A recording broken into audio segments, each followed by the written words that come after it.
So why was the informal settlement allowed to be there to start with? So those are the reforms that need to be looked at.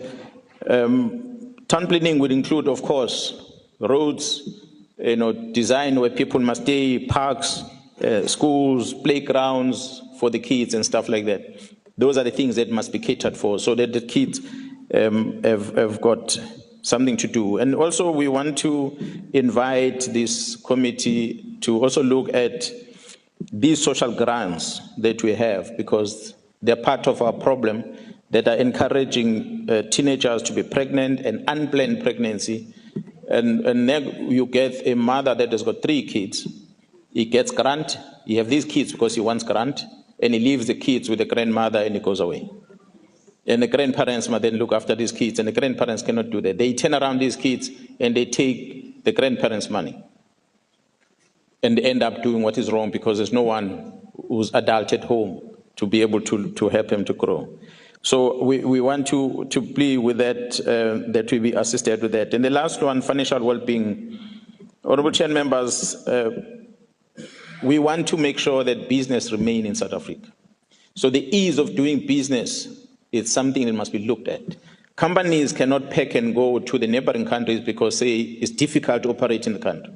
Why is it difficult?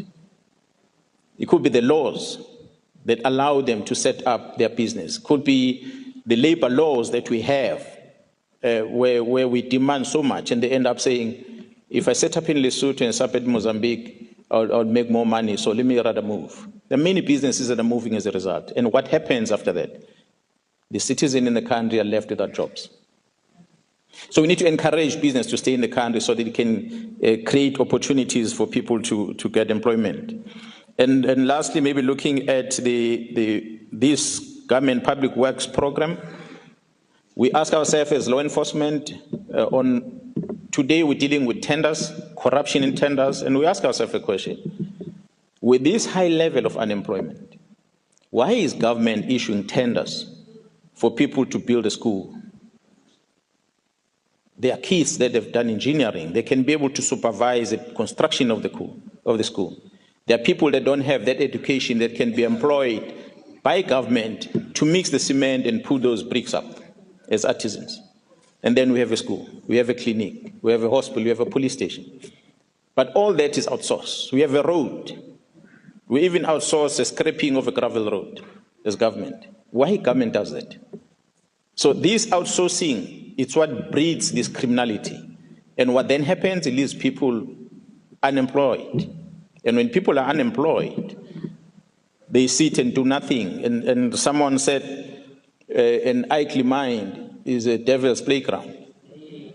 So when people are not engaged with anything, they are going to do crime. So we want to encourage that if we want to have a solution for the gangs in the Western Cape or anywhere else in the country, we must look at this holistic environment of solving a problem. If we're going to think that law enforcement is a solution, I've said it before, most of us, we're going to take off our jacket to become citizens, the problem will remain there. So we have to, as a collective for our own children, do something extraordinary. And someone say, we don't need to be political when we address this issue. And I agree with it. We really have to take away our flags and badges on political parties and come back as citizens and say, what is the problem and how do you fix it? So we appreciate this engagement, Honorable Chair and members, and as management of the SAPS, we've been taking notes, and we're going to go back and engage ourselves at the head office and try and see what can we do to adjust in terms of responding to this crisis. But thank you very much for giving us an opportunity. I want to thank you, sir. Doctor.